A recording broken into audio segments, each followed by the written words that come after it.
if we stop expecting our children to be something, right? Whatever we have in our minds of what we thought our children would be like, we can see them for who they are.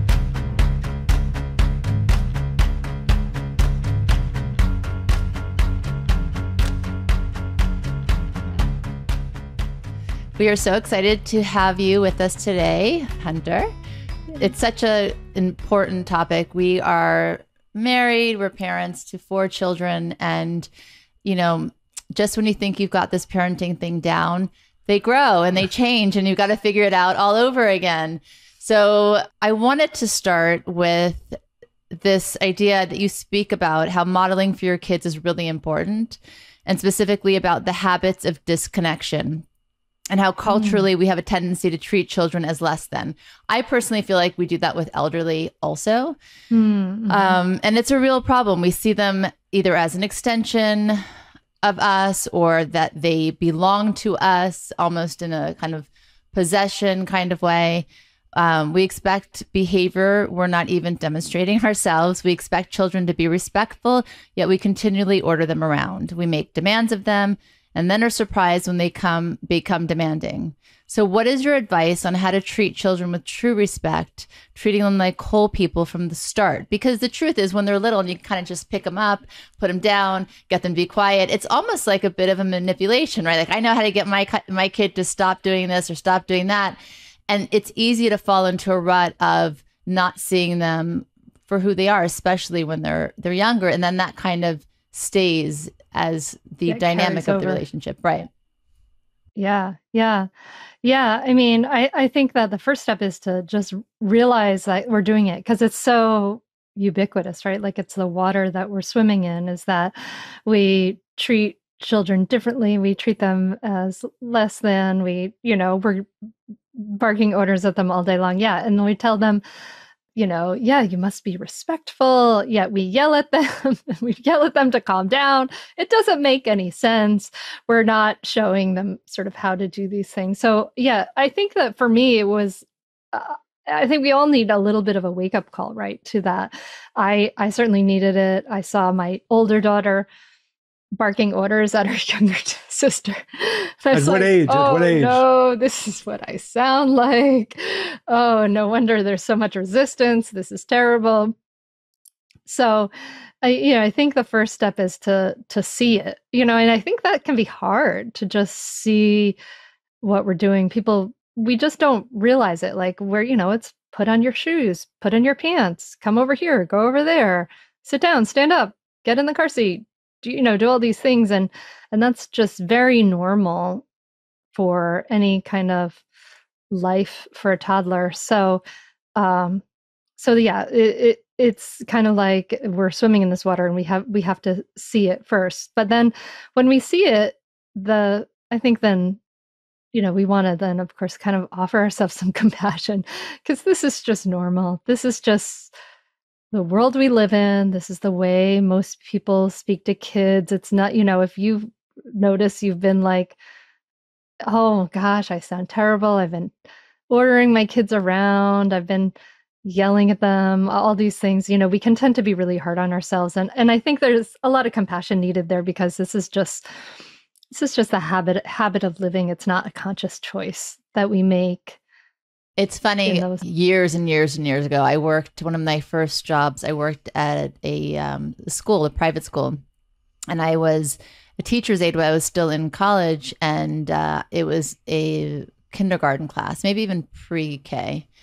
And I remember there's the cutest kid ever, and he was on the phone. He was pretending to have a conversation, and all of a sudden he starts screaming. Like, first he's like, "Hi, how are you?" Then he's yelling on the phone, "Get off the effing phone, get off," and like screaming. I'm like, oh my God, Dad is angry, But for a second, it was so weird to see a 4-year-old do that, right? But kids model behavior that they see, and certainly the way that they're spoken to, they think that they can't separate self from parent at that stage.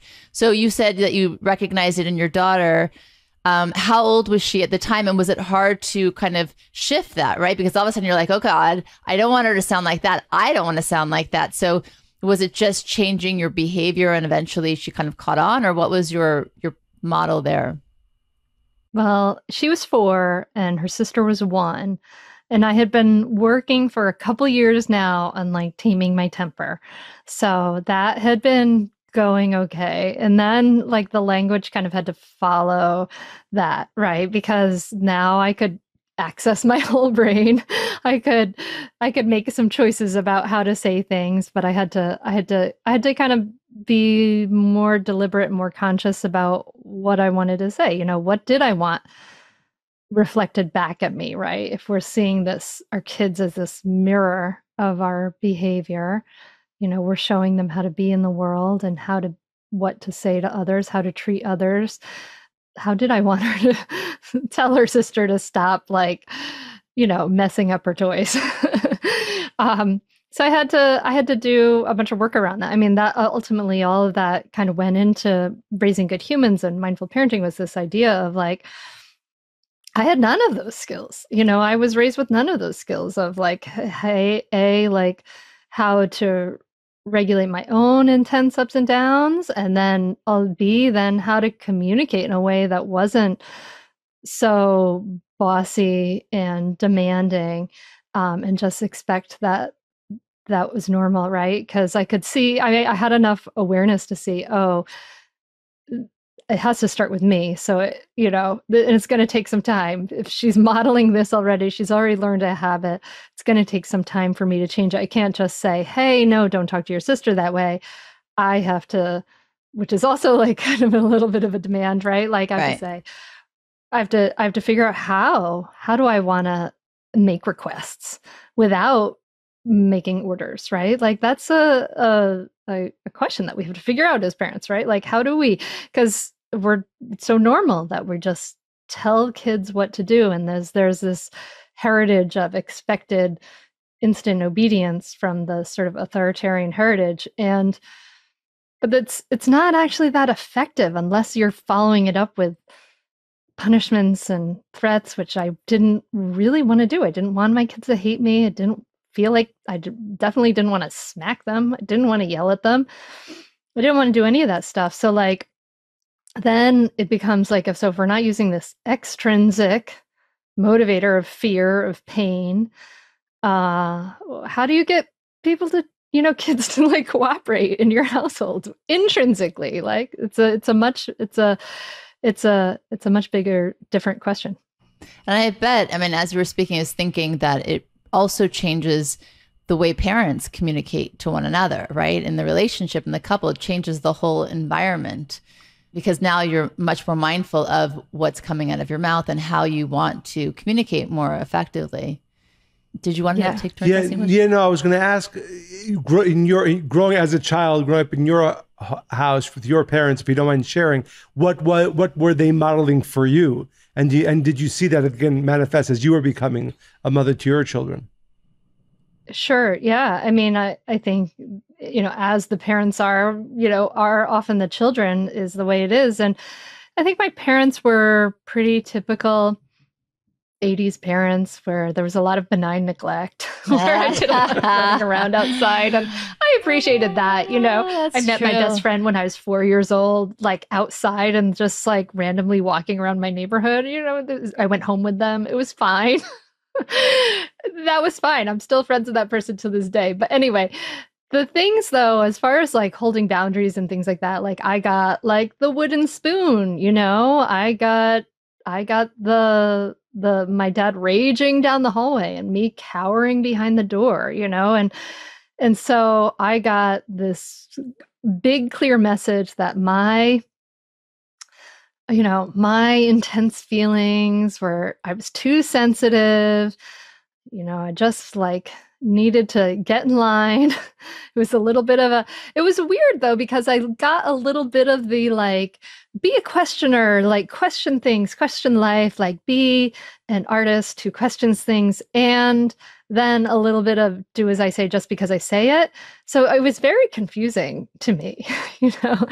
And at one point my father felt like he had to kind of crack down on me and as a teenager. And it was a very, very difficult time. And it really damaged our relationship for many, many years after that. And I left home for several nights and you know, there was a lot of difficulty, a lot of strife. And it's funny because like I read about all the things that kind of it was totally normal, of course, right? Like it was just somewhere in the continuum. Sometimes I think like I had just the right amount of trauma, you know, just enough so I could really understand how it affected me and have to something to work against, but also like not so much that it really destroyed me. But it's something that really hurt our relationship for a very long time, and that was exactly what I didn't want. And so I was so upset when that temper came out in me.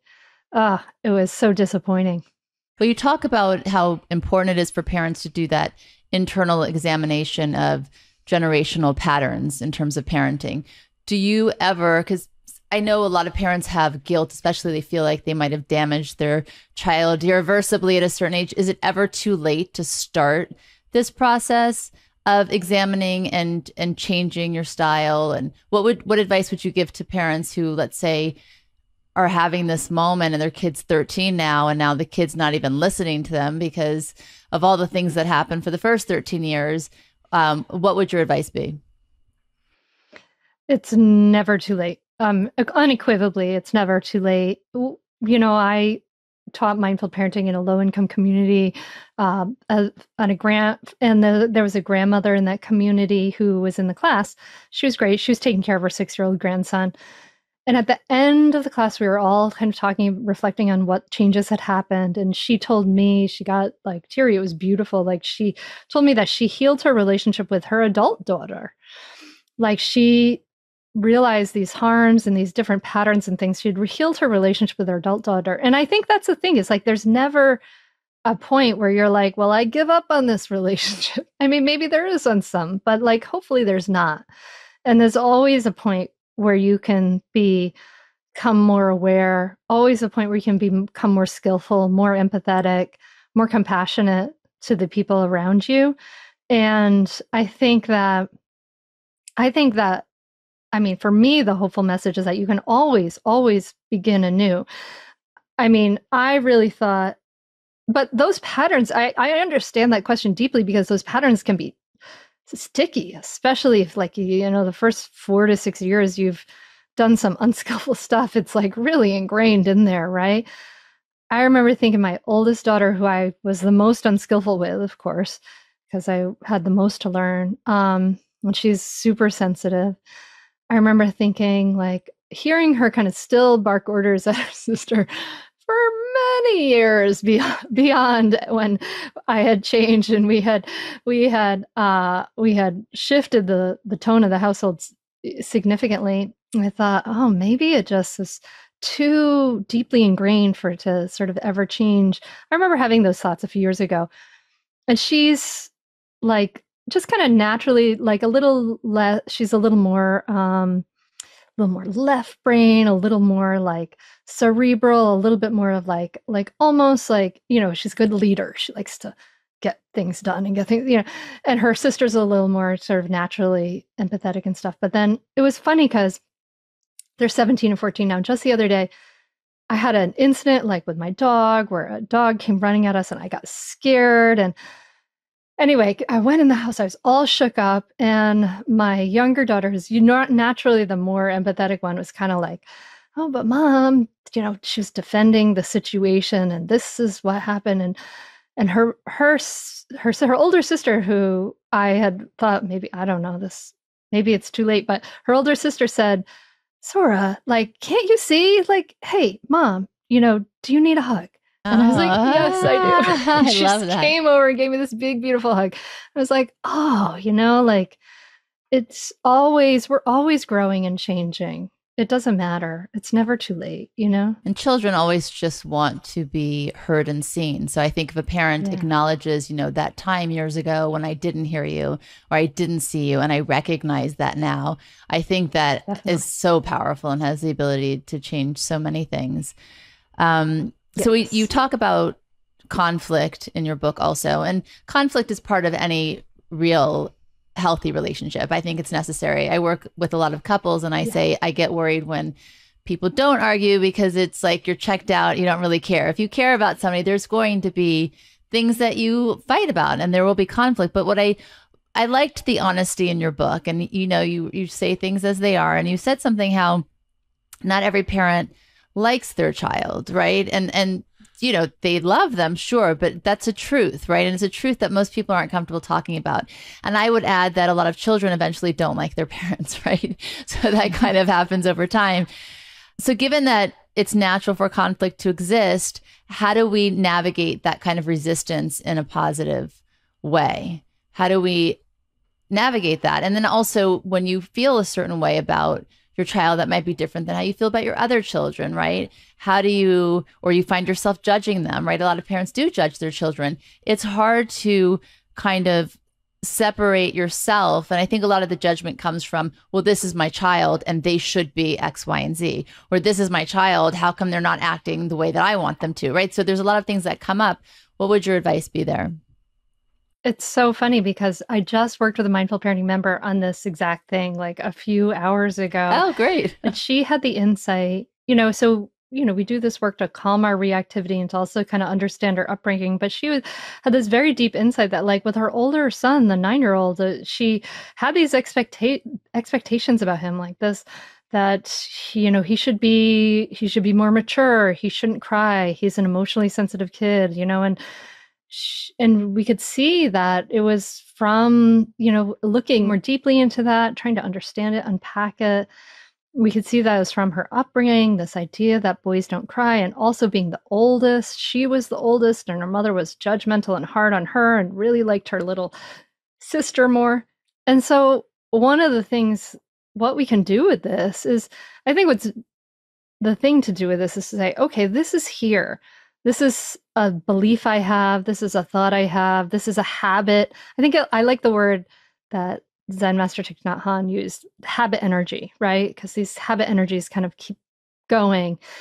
That she never chose to have this thought. It was just implanted in her from culture, from upbringing. But like, what do we do with it? Just kind of shoving it away and pretending it doesn't exist doesn't work. So we have to, it's going to arise. It's something that's a habit in us. So when it arises, what do we do with it? We say, oh, look, I'm having this thought again. And that's that mindful awareness. That's like, oh, I'm having this thought. I'm not, mindfulness is this practice that helps us, like, with our thoughts and our feelings. Sometimes we're like in a waterfall of them, and we're under the waterfall and we're getting wet, right? And like, they just are so intense and they feel so important and all of those things. And then what a mindfulness practice can do is kind of help us to kind of step outside of the waterfall and be like, oh, these are the feelings. These are the thoughts.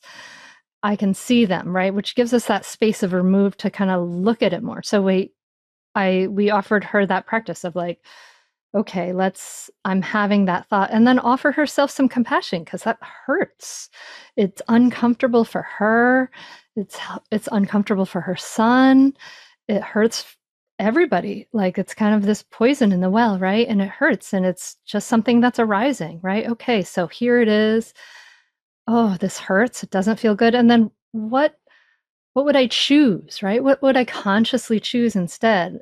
She wanted acceptance. She wanted unconditional, love for him. And so may I look at my son and accept him just for as he is. May I love and accept my son exactly as he is, right? So then we can water those good seeds, right? And those that can, over time, right? We just water those good seeds. So it's kind of an example of like using the mindfulness tools to take an internal conflict, something that's really causing us a lot of division and coming out in our relationships in these ways that are hurting our relationships, to just have a way of processing it and interrupting it bit by bit over time. I love that idea of interrupting it. It's very well said, because I think when parents have feelings that they don't expect to have about their child, it often brings a lot of shame. And so they get very quiet about it and they don't talk about it. And then you don't talk about it, you think, oh my God, I'm the only one that feels this way and it's going to be like this forever. But to your point, if you examine, where could this thought be coming from? I look often at my parents and that kind of generation and the information they had about, how they came into the world. And, like my mom's story, well, we wanted a son, but we had you. Your father didn't come to the hospital. And I'm thinking, and she's still like plagued by this, how she came into the world, still like in her 70s. And I'm just like, Mom, you really shouldn't have even known that story in the first place. But it's not your story. It's your father's story, but it did create a lot of confusion for her in many ways in terms of parenting and what a parent should be like. So I love the idea that you wrote that very plainly. Not every parent feels great about their child or likes them and judges, and it can be changed. But I think it's to be able to identify where did the seed get planted long ago. And also I think that if we stop expecting our children to be something, right? Whatever we have in our minds of what we thought our children would be like, we can see them for who they are. Our firstborn is a boy. We're three sisters. And I didn't have a lot of experience understanding men at all. I only had my father as a model. I married somebody who was very different from my father. So I was becoming very emotionally intelligent very quickly. But my first son really taught me that boys are really sensitive and it's so beautiful and they're so emotional. And I loved that. And I loved bringing that out in him and having those conversations with him and him really owning that. It's such a beautiful thing. It's a lie to think that boys aren't emotional and only girls are. We're more expressive about it, sure, but that's because we've been given permission to be that way. But yeah, so that really inspires me. Yes. And I was going to ask, Monica wrote a book about fear, and with all of our children, but especially with our youngest, we often come across illogical fears. Illogical fears, yes, illogical fears. So one of the things that whenever we fly, she's not scared about no fear around the flight, but just the whole process of going to the airport and maybe being or not being late. So I wanted to ask you, but by the way, we're like, if we miss it, we miss it. If we get another flight, we get another. I'm like, look at us. We're calm. It's going to be okay. And I said to her, I'm like, you came into the wrong family to have all these fears because we're not a fear-based family. But yeah, she really works herself up to the point of like nausea. She usually and then she gets sick on the flight. So I was, so I was going to ask, dealing either with this fear or with any child that has fears or anxieties, how do you address it, or how would you recommend addressing it? Yeah, I mean, for kids with fears and anxiety, I mean, I think that one of the things then we want to, look at ourselves, like, how are we addressing our fears, right? Like, can we talk to them about it? Can we open up those lines of communication? One of the things that we can do when kids are really little is to just practice listening to them as much as we can put down the phone and listen to all the like crazy things they're saying, and become that, the parent that listens, so that when those fears come up, we can acknowledge them. I think with any fears, like we want to acknowledge, oh, you're afraid, you're worried, we want to acknowledge those feelings. And then our place as parents, we can, then like help our kids kind of look at things, help them reframe things. Like, do you think this is, how is this? Do you think this is true? Do you think this is really going to happen? We can offer them information. We can offer them comfort. I think it depends. Like, there's so many different situations, but a lot of it comes from just kind of knowing your child, being present, really listening, seeing, and we're going to mess up, right? If we have an anxious kid that's dealing with some feelings, like, the thing that we mostly want to do that is maybe not the right thing to do is that we want to go in and fix it. We want to make it better for them. We want to just say, don't feel that. It's not true, right? Like, we want to just make it go away. And it's incredibly hard to watch our kids suffer. And, we may make that mistake many times. But sometimes I think some of the best responses to when our kid is in a place like that is not necessarily in the words, it's in the, I'm putting everything down. I'm sitting, I'm here with you. I'm shoulder to shoulder with you, or I'm giving you a hug, or I'm just present, listening. and alert and awake to what is it you need right now? What is it you need in this situation? Not necessarily trying to rush in and fix it, but just, I'm see you, I'm hear you, I'm here with you. I think is ultimately the most profound thing we can offer. Yeah, it's very helpful. So you talk about staying with the tantrum.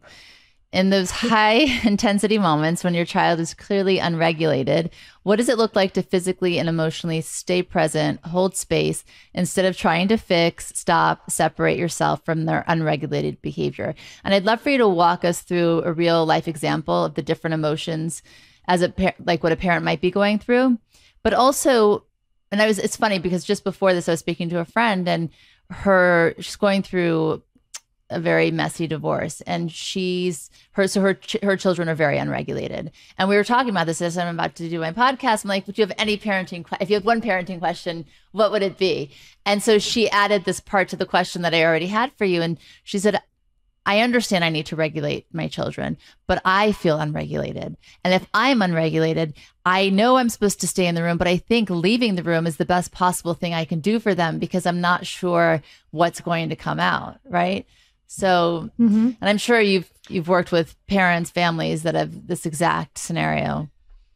Yeah, I mean, I think your friend is wise, right? She knows herself. In fact, like when I give talks about this, I talk about the 3 R's, right? And the second R is optional. So the first R is recognize the feelings, right? Like, recognize, that maybe your child's losing it.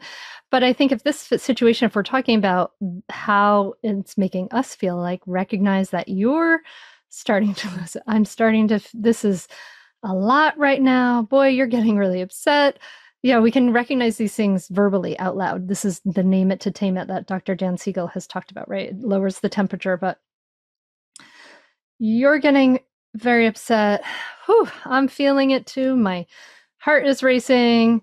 My jaw's getting tight. This is feeling like a lot for me too right now. And then as we recognize those feelings, it may bring the temperature down, or you may have a kid who's just like on a roller coaster of like, I need to release these feelings and it's gonna go up over the mountain and crazy, right? So the second R is remove yourself if you need to. I mean, I remember when my second daughter was like 2, and I was just not in a place where I could handle it. She was getting so upset, and I just was like, oh my God, this is not good right now. So I remember putting her in her crib. I remember like walking out her door, closing her door, walking into my room, closing my room, walking out onto the little balcony, closing the balcony door, just like breathing in the trees, right? And she was safe, and I wasn't going to scream at her, right? So I don't know. I think, you're right. Like if we can stay regulated, she's right. If we can stay regulated, ideally we can be there and our kid can borrow our calm. That's great. And that's wonderful. And sometimes, a lot of times, maybe we can do that. But there are times where we're human, we're not perfect. We can't just like execute anything. And it's intense and hard. And so if you need to remove yourself rather than scream at your kid, yeah, better to take a break than like lose it, right? Or grab them or shake them, right? Like this is how those behaviors happen. It is fight, flight, or freeze. So yeah. Sorry, what's the third R? Oh. The third one is resources? Yeah, resources, right? So then the third R is use your resources. And this is just like, let's recognize both you and your child are human beings that are wired for reactivity, right? Like fight, flight, or freeze is the survival system. It's also in like, it's in lizards. It's in all mammals.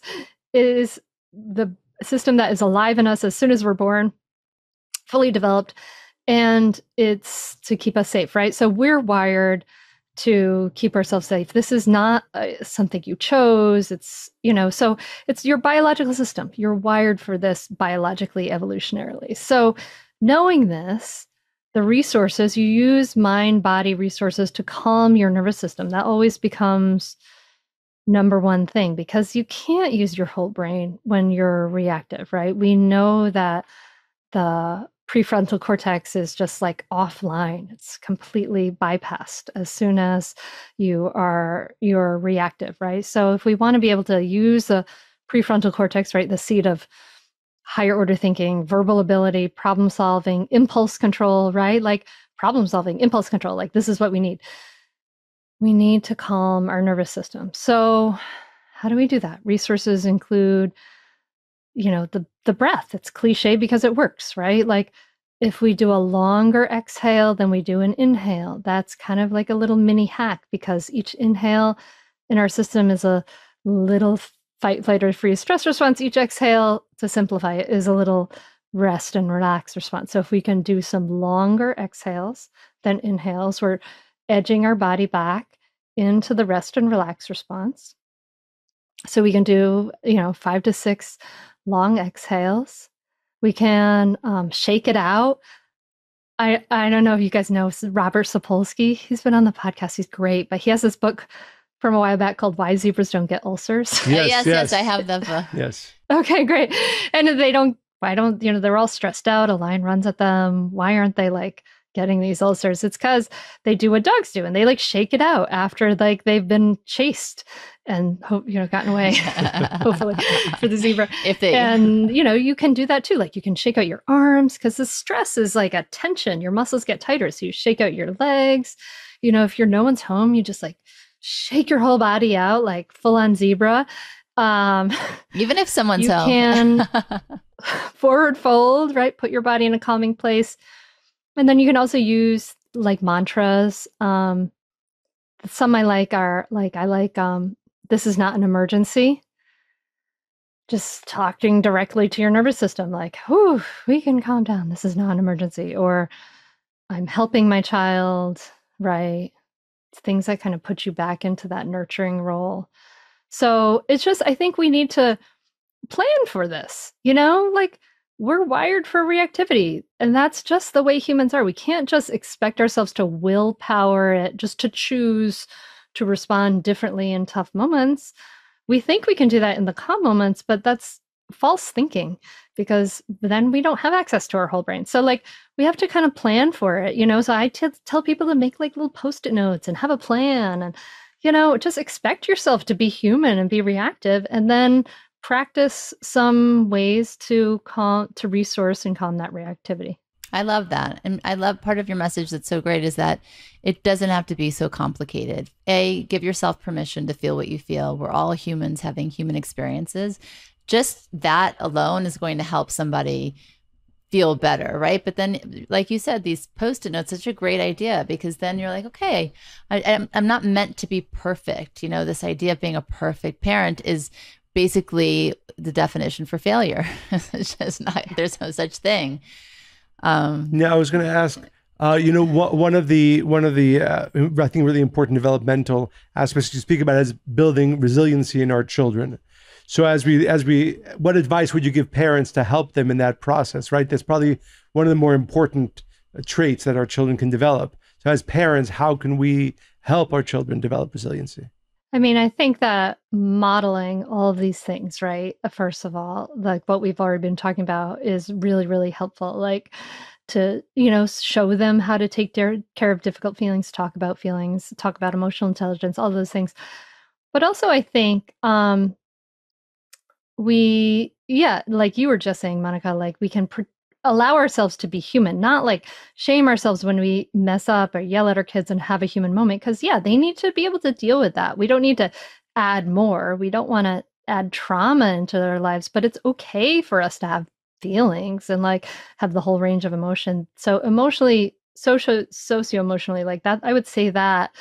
But then also I think that we need to, for resilience, I think one of the things we need to do, I've heard, is to give our kids more access to the real world and protect them a little less in the real world, like whether it's nature or your neighborhood or whatever that is. Like, teach them how to cross the street, then have them tell you when it's a good time to cross the street, and then let them do it themselves. Like, I think we're become very overprotective of kids, and I think that is really hampering their resilience because they need to be out in the world doing things. We can definitely protect them more online in the online world. Like, let's maybe protect them more from that, but like also let's get them out into the world. Like, one of the things my girls have done, and an organization I love now, they've really kind of bounced back from a bad place, is like the Scouts. Now it's called Scouting America. This is like formerly the Boy Scouts.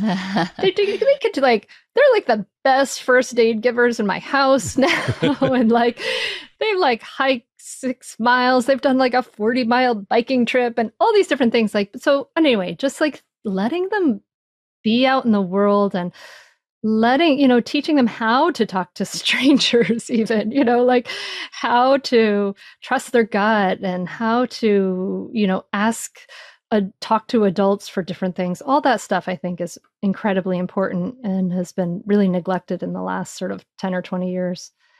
I saw with one of our children, I'm not going to out that one, but when they got I'm not even going to tell you the sex so that nobody knows which kid I'm talking about. But when they got a cell phone, they stopped wanting to talk to people. Like, can you please call? They're not answering via email. Can you make this reservation?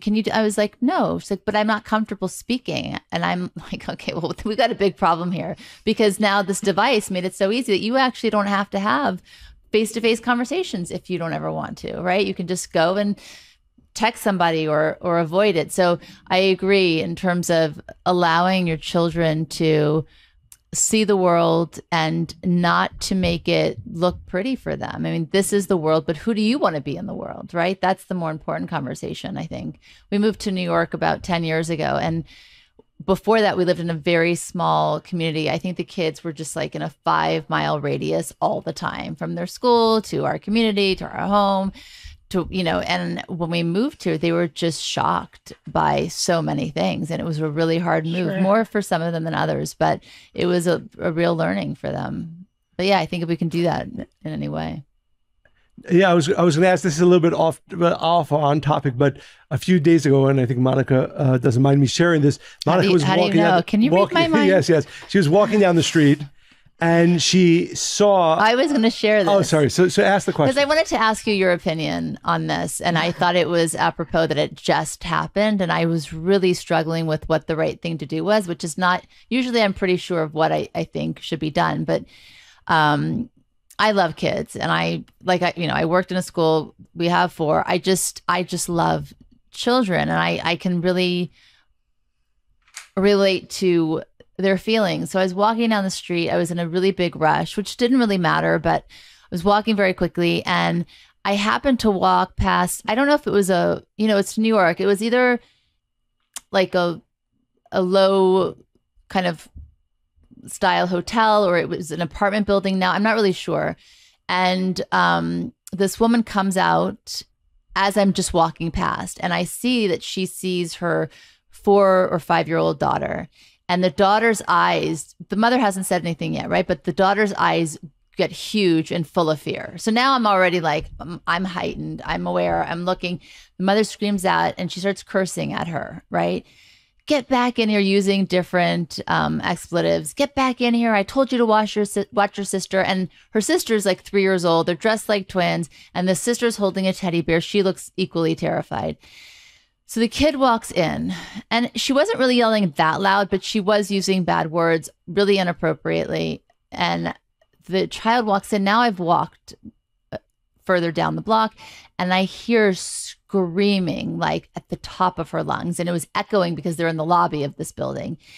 Every curse word, and I don't know like if she was hitting her. I heard loud noises, and I wasn't the only one who turned around. I start crying because I felt helpless. The mother looked really, really scary. Like I felt, so I asked myself the question: do I go and get involved?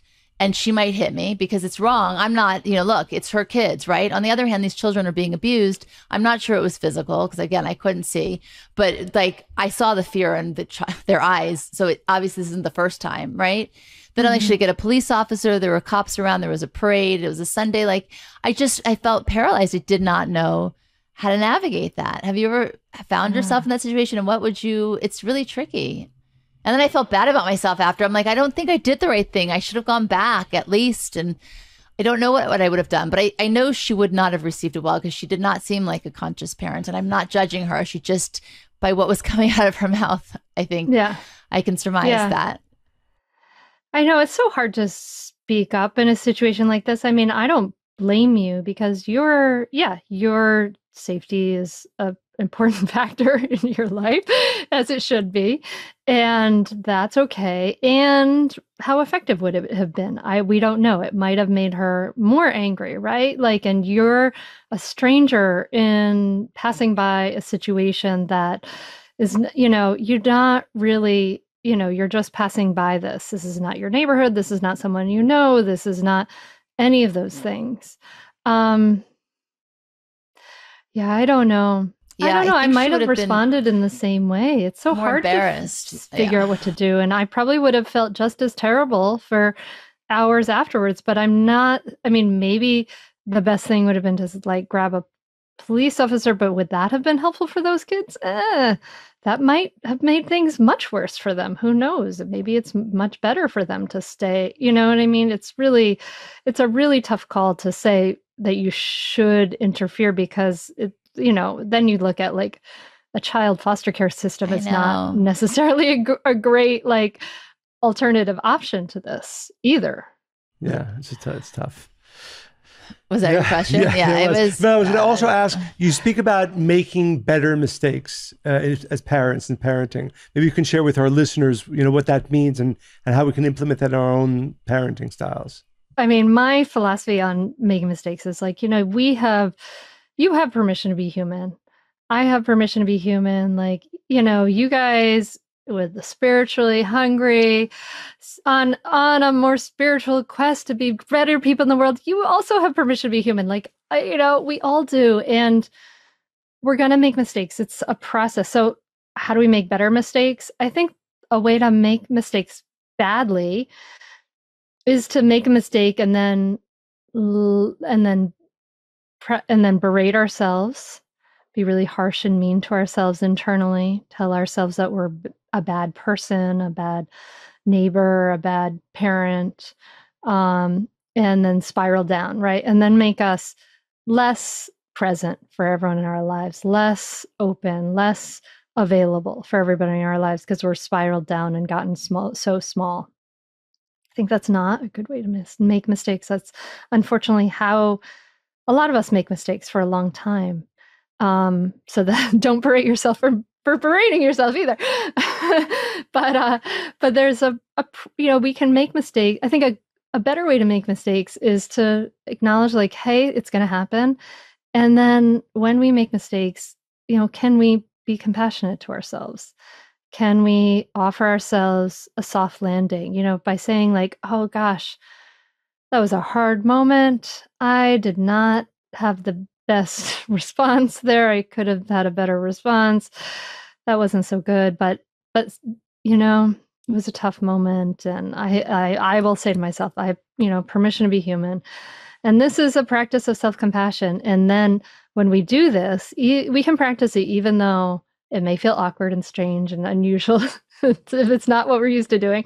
But it's ultimately quite practical because then we can, when we give a soft landing, we can get up, we can begin anew, we can then, bounce back, we can be more present, more available for all the things that life throws at us rather than just kind of spiraling down into it. I think that we need to expect, right? Just like as we're going to expect ourselves to be human in these other ways, like we got to expect ourselves to make mistakes too and have a path out of it and have a path to come back to being present. Yeah, I remember when our first one was born, I really had so much angst about like, am I a good parent? Like, I don't want to damage this child that we worked so hard to bring into the world that I love so much. And I think one of the best pieces of advice my husband gave to me ever, really, I mean, you've given good advice through the years, but was that the fact that you care so much to be a good parent means you are one, right? Because I kept giving myself feedback. Like, are you happy with how you parented today? If not, what would you change? And then change it without judgment, without shame, complete forgiveness. But it was that curiosity and desire to do the best that I could, and also understand that I have just as much to learn from my children as I can offer them, probably more so, I would say. They've taught me the most important things about myself and who I want to be by seeing things through their eyes and how they also express themselves in the world, right? So I think parenting is one of the greatest privileges that we have. I do have one more question for you, and then I don't know if you have. I have a few more, yeah. Okay. There have been different waves of philosophies on how much independence to try to foster in a child and how early. So we talked about resiliency, but do you leave the kid to cry or do you not leave them? They should never sleep in the bed with you, or is it the healthiest thing for them to have that attachment? What do you feel is the balance between nurture and autonomy at the different stages of child's development? Because I know there's a lot of research now on the brain, and it shows that nurture is key, especially in years 1 through 3, which I believe is when 85% of the brain develops. But yeah, it's tricky because we tried, I think, with, again, the first one. We let him, actually, he was a good, no, did we? No, he slept really well. And then he went through like a week of like, I'm not going to sleep. So we tried that crying thing for a night. And I was like, I couldn't do it. I'm not saying that there's anything wrong with it, but it wasn't a style for us. So what's your opinion? I mean, I think that's a very individual question. It really depends a lot on different things. Like, you may say like, oh, I want to sleep with my kid. I want them to be close and attached and feel that whole thing. And then you may discover that the way you and your body reacts to a lack of sleep is destroying you. Like, it really can have very different effects on people. I slept with my kids when they were little. It helped, it was easy for breastfeeding. I remember with Maggie, we like tucked the sheets in so they only came up to our waist, and we would spend all night just like subconsciously trying to pull them up over our shoulders because we were just like couldn't. And so we did. I had my babies in baby I wore my babies in the ergo. It was like the best thing ever. I think all of those tools can be very practical. And I really like all of those tools. They can be very nurturing for a closer relationship. And I'm very wary of people who sometimes, promote that style of parenting beyond the capacity of the parents. I think that a secure attachment, what the research shows is that a secure attachment really depends on a parent's ability to be able to feel secure in themselves, be able to process emotions, be able to feel connected with their child. It does, all the research says it doesn't matter how you sleep with your child, doesn't matter whether they're in a stroller or whatever, right? Like, we know this. And so I am wary of when parents mothers especially feel pressure to to not be able to live their lives and sacrifice their lives for the sake of their child. You may be a way better parent when you are working full time and you have gone through cry it out, and you might then be more grounded and be getting better sleep and be a better parent, right? So it really depends on the individual. So I think that it's a question that it really depends on your circumstances. Like, to say that kids should be attached to the parent for, a mom, maybe for 6 months or something, it presupposes a level of privilege that a lot of parents don't have the ability to do that. And then they feel guilty because they think this is how I should be parenting. But so I think in a lot of ways, that's just not really fair to parents. Yes, like let's be close to our kids. Let's be responsive to them. Let's take care of them. Let's soothe them as much as we can. And yeah, also a kid is going to survive if you wait a few minutes to see if they're just fussing and they go to bed on their own, right? And you don't just run in immediately, right? And that's fine. That's okay. Like, I don't know. I think this is very much a question that parents need to answer for themselves. And I really don't want to give them people a clear answer on this because it's not up to me. It's up to you and what makes you a more grounded person, with how are you able to sleep the best? How are you able to parent the best? How are you able to model, all of those things? If you're getting terrible sleep and then screaming at your kids, but you're sleeping with them every night, maybe that's not the best for you. I don't know. It's a very individual question. I love that. So well said. Just a funny side story. I remember, I don't know what our third child, she was probably like 5 months old, and we were sleeping and there was a space in the middle. It's still funny. It was a long time ago. I'm like, oh my God, you've smushed her. To me. You're lying on her. Get off of her. He's like, what? He jumps up, whatever. And he's like, what? I said, what? I was asleep. I don't even know. There was no baby in the bed even. So he's looking for the smushed child. There's no kid in the bed. Your fears were coming out. Oh my goodness. But I was annoyed. I'm like, why are you waking me up? Yes. Yeah. Yes. So I wanted to ask you, I've heard you speak about this concept of love more, care less. Can you share with our listeners what that means and how we can implement that with our own children?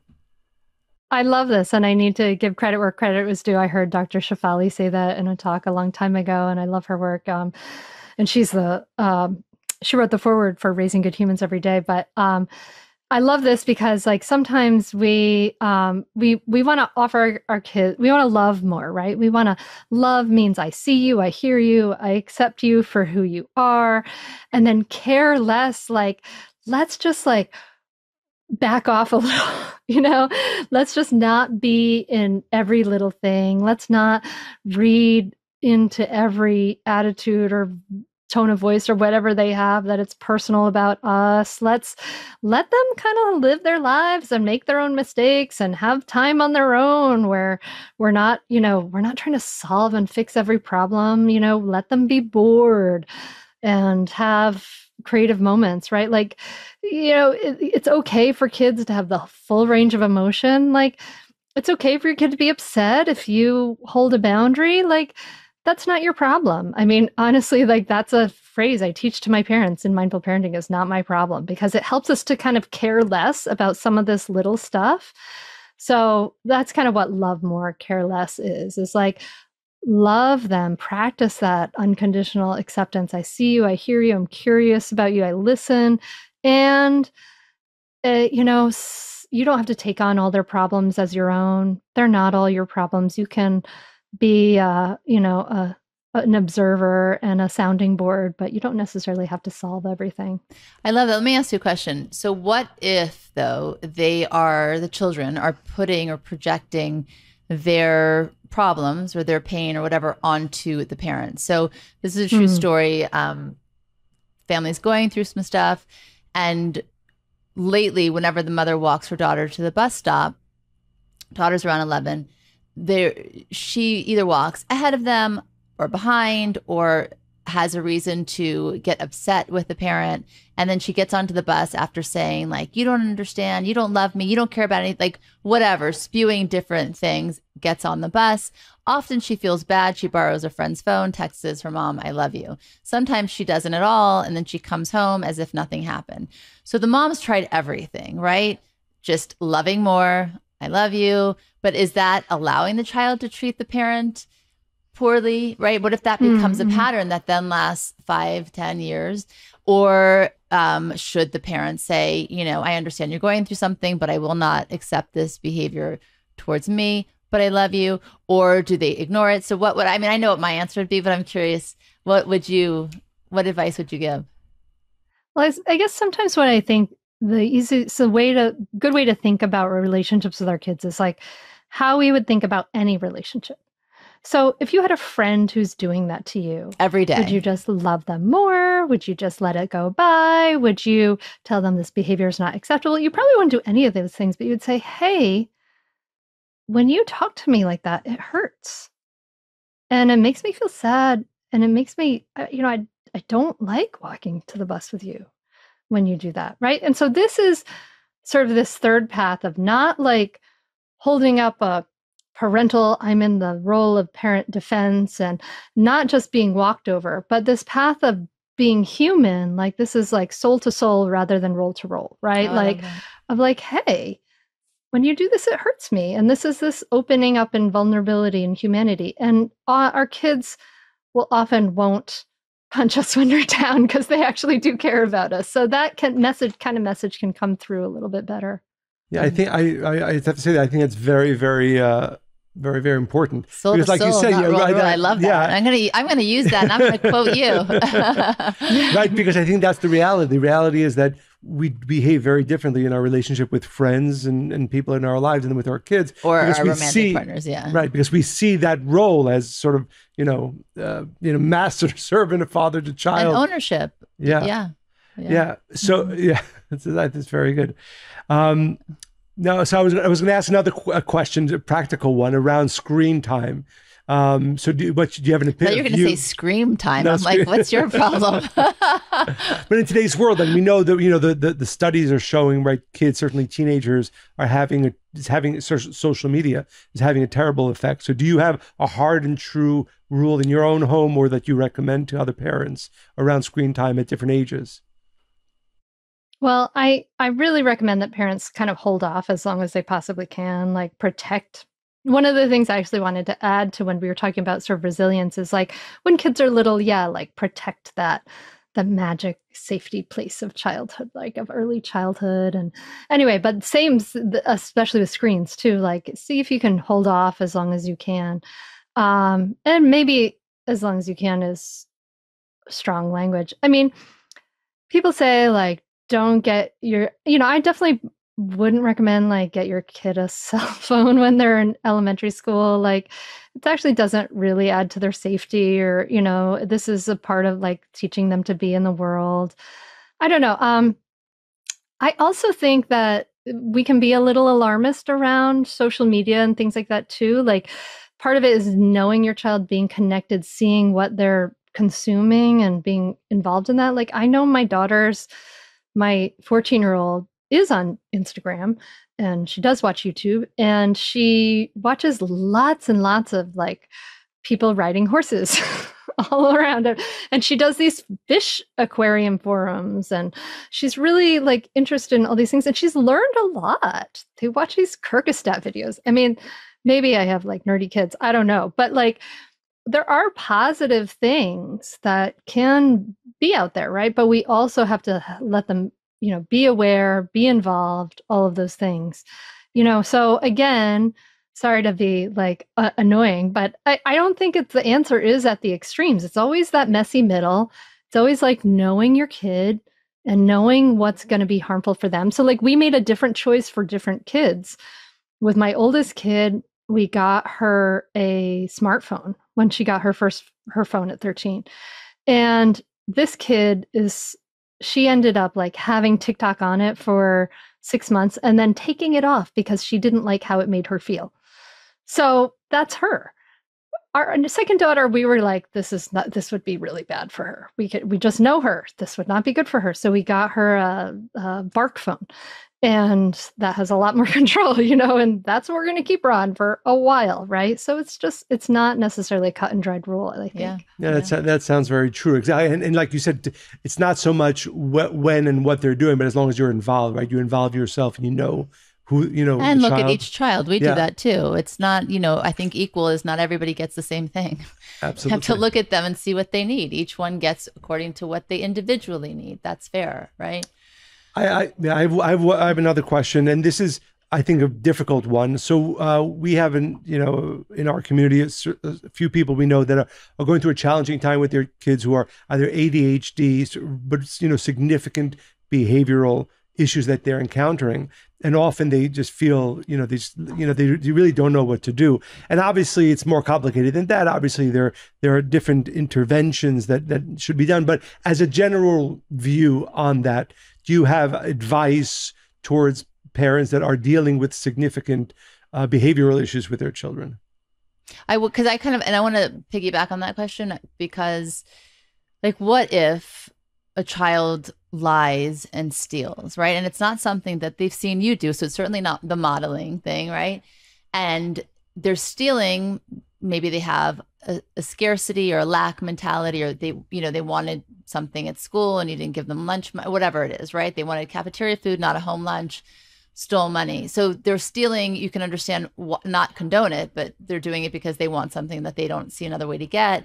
So taking away more things from them kind of goes against that, because that's why they're doing it in the first place. So I think it's those two questions. What do you do with behaviors that you can't really, you don't see how to change, whether it's like Michael said or what I'm saying? I mean, this, for me, I'm not an expert in any of these things, but I've had the Mindful Parenting podcast for 10 years now and talked to so many people. And to take the extreme places first, like I've talked to people who work in like suicide prevention places and kids who are having extreme behavioral issues with drugs and alcohol and things like that. And their number one advice for parents was to take care of themselves and to have somebody to vent with and to talk to in their own lives. Like that was the number one things that they could do for their child who is really struggling. And talking to experts like Mark Burton on ADHD and different things like that, what I've learned is that all the things that like I talk about in Raising Good Humans and in Mindful Parenting become even more important when you have a kid who's struggling to that degree, right? Like, can you do whatever you can do to stay grounded through this incredibly difficult time? Can you practice to be present and to listen with curiosity and without judgment to what your child is going through? Can you practice to stay connected in this relationship, however that might look? And you may have to be really creative with that, right? Can you let them know with honesty, like how these behaviors affect you and how they affect others, right? So I can't answer that question completely because I'm definitely not an expert in ADHD or extreme behaviors like with kids, but I do know that all of the things that help in all the regular challenges parenting become more important in these really extreme versions of like practicing to be present, practicing to listen, practicing to, have honest conversations with your kid, having places to talk to other adults who understand. And then you may, need to, of course, reach out and get help from as well. Mm-hmm. Yes. And to Monica, her question. So let's say you have a child who stole or steals. What's your view on punishment? How extreme punishment do you take away something significant? Is it a conversation?